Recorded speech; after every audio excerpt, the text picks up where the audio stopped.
Now when these duck hunters come in, if they didn't get a duck, they can get this one. Whack, whack, whack.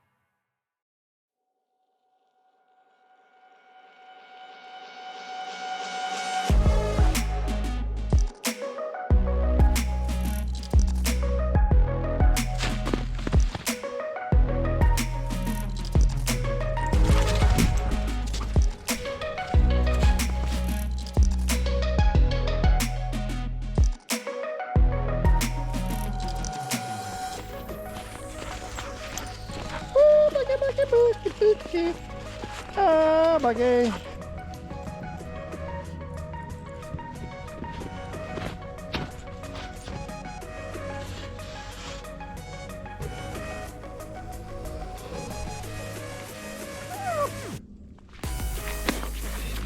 Man, I really want to be fishing today. Well, I ordered me some muskie lures this week. I had planned on trying to go muskie fishing today, but the snow is still hanging around and a lot of the boat ramps still have snow and ice on them. So I've only got a two-wheel drive truck, so I'm gonna have to wait until this thaws out a little bit. Temperature's not bad. I can stand the temperature, but I'm not gonna risk running my truck in a lake.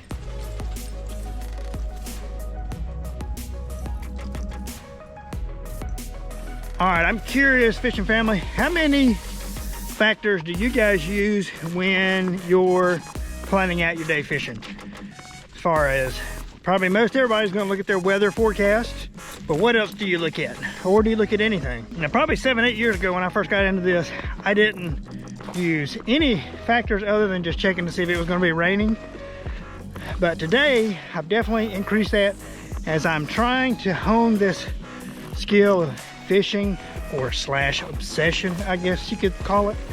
And so today I look at a number of factors. First and foremost, I'm going to look at my weather forecast.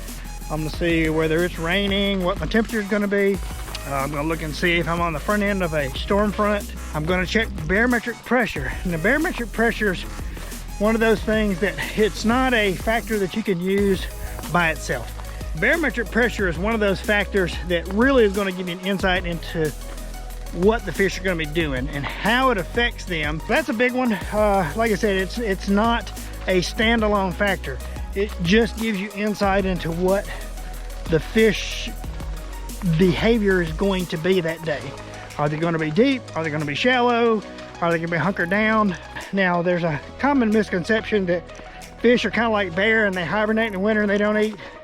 That's not true. Fish will eat 365 days out of the year. Some days they may snack and some days they may gorge. It just depends on all the factors. So barometric pressure to me is kind of like this tree swing here. It's one of those factors I'm not going to be using in the winter. No sir. I will look at it just to kind of give me a gauge, but it's not one of those things I'm going to be putting as much emphasis on in the winter months. Only in the winter months. The next thing I have to consider is time of the year. What's the body of water that you're fishing? Are you fishing a reservoir? Are you fishing a lake? Are you fishing a stream, creeks? Oxygen concentration. If you're on a reservoir, you have to take in thermocline as a factor. Those fish are going to want to sit where that optimal oxygen saturation is in the water. They've got to have that. They can't sit down possibly 50 feet in the summer if the oxygen concentration is not down there. I'm also looking at spawn, water temperature. You know, another factor that I'm curious about is wind.